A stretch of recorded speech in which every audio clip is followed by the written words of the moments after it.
A demo of a quick little app I built on the Mac called the Chaos Game, which is a sort of implementation of this chaos theory concept called the Chaos Game.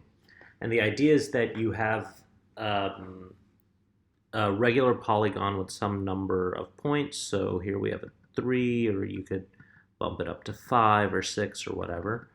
And then what we're going to do is we have some initial point, which is here in red. And on every iteration of this game, what we're going to do is we're going to randomly select one of these points and then move halfway the distance from our last point to that point. So if we, for example, selected this point, then we would, and this is our initial point, we would move to somewhere over here. And so let's just demonstrate that real quick with a single iteration.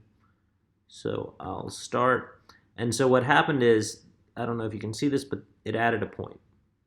So it moved halfway from, it presumably selected this point and moved halfway from here to here, which is this point. So now if we do another iteration, we got another iteration, and there's a new point here. So it chose this point, and halfway between that point and the last point, this one, is here. And if we do it one more time, we see a point. It looks like it did 2. So it looks like it did this one first, which means it selected this one and moved halfway from here to here, which is here. And then it added this point, so it must have selected this vertex and moved halfway between. So that's, if we let this run for a little while, it's sort of boring, but we can speed it up a little. So this is running a little bit faster, and if we run it even faster, what we see is that like this really interesting pattern emerged, specifically the Sierpinski triangle, which is a sort of fairly simple fractal self-similar geometry. And so what I mean by that is that, when we zoom in, the parts, the individual like sort of subparts look like the whole. So whenever we zoom in, we can see that, okay, that looks like the thing we started with. And then if we zoom in on that further, that looks like the thing we started with, and so on. So I built this using SceneKit on OS 10, which is also available on iOS, which actually allows us to do 3D. But I'm not really taking advantage of that right now, but it does give us good performance, so we can move pretty quickly. So so that's a really basic concept of how the chaos game works. But it can actually get more interesting. So we have a few different parameters here that we can mess with. One is, as we've already talked about, the vertices. So if I wanted to do 4 instead of 3 points, so now you can see that I have these 4 blue points, so we're doing a square now. And so I'm going to run the exact same simulation, but we just, instead of doing with 3 vertices, we did 4. So, and what you see is like nothing interesting happens at all. We just get like this really garbage, uniformly distributed set of points. So that's not really interesting, but we can make it a little bit more interesting by changing the way that we select these vertices. So with the last one, with the Sierpinski triangle case, we just randomly picked one of the 3. So let's try to be a little bit more selective about how we choose which vertex to do. So right now in the app, I have 3 different selection strategies implemented. So the second one is non-repeating. So the idea here is that it's the same as random, but you can't select the same vertex twice in a row. So if I selected this one last time, then I can't select it again. I'd have to select one of these remaining 3. So if we run this, and we're going to run it at another fast iteration just to see the results pretty quickly, what we'll see is that actually we get this really interesting pattern now. It's like a little tile of some sort. And again, we can zoom in, and you can see that it's self-similar in that like this bottom section looks a lot like this bottom section, this larger bottom section, which of course looks like this big section here, and so on, right? The sides, they look like they keep getting bigger small, whatever. So you can zoom in and zoom out and it looks the same.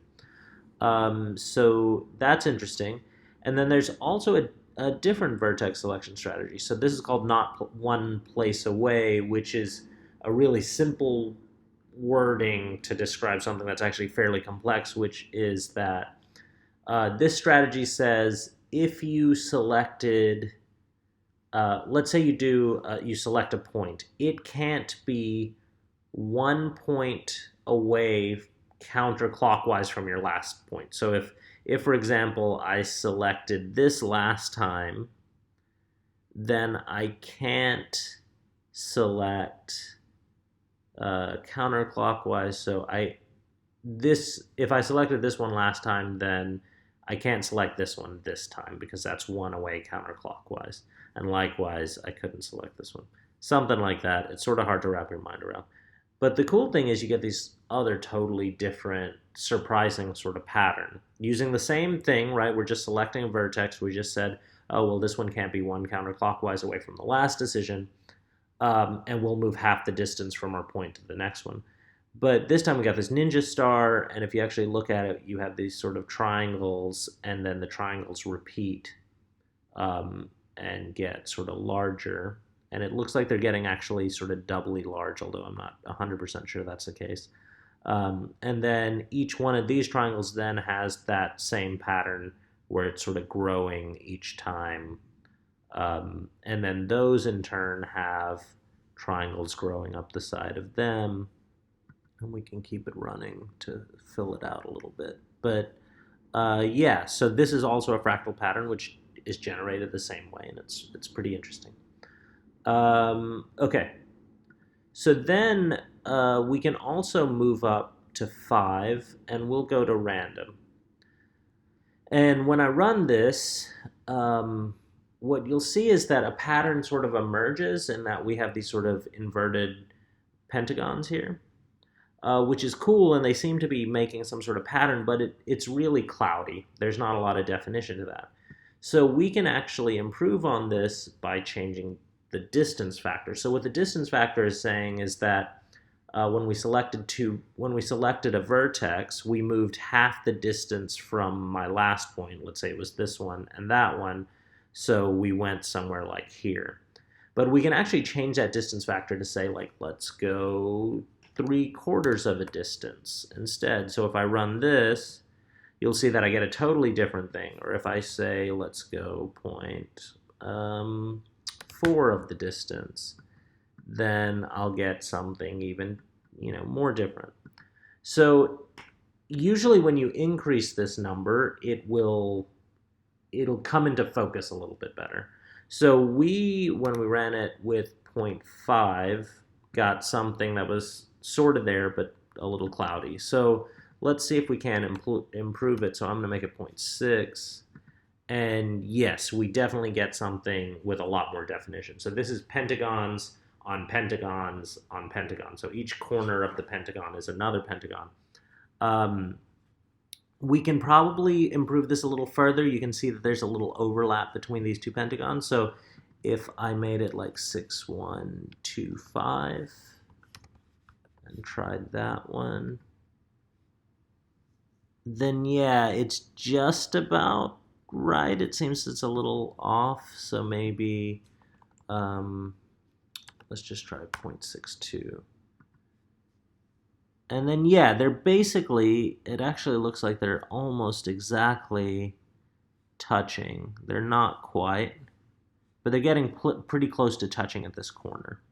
And so you get this nice sort of pattern. And you can play with that distance factor just to make things come into focus. We can also go to non-repeating, and in this case I'll drop back to 0.5 and run it again. And here we get this cool little, what I think of as a sort of buggy pattern. It looks like some sort of hairy-legged, 10-legged spider, some number of legs, spider to me, which I like. I think it looks sort of freaky. And it's got these little weird scary heads. And again, it's a fractal pattern in that, you've got these sort of big things, and then those have these smaller things on them, which then in turn have the smaller things inside of those. So it is still self-similar and has all those sort of fractal properties that we would have had. And then we can also look at non one place away. And again, it's looking pretty good, but it's a little blurry. Um, so it doesn't have a huge amount of definition. But if we jump in here, and I think 0.583333 should give us something with a little bit more definition. So it's a little, the lines are a little less blurry. It looks like it's converging on something a little more interesting. And actually, if you look at it, what it is it's a pentagon where the on the top one the left side is gone, and then on the next one the top one is gone, and on the next one, which makes sense, right? We're saying you can't be one counterclockwise, so on the top one the counterclockwise guy is missing entirely. On the next one the the point counterclockwise over is missing entirely, and it sort of works its way around that way. And then generates this sort of broader star that has that property big.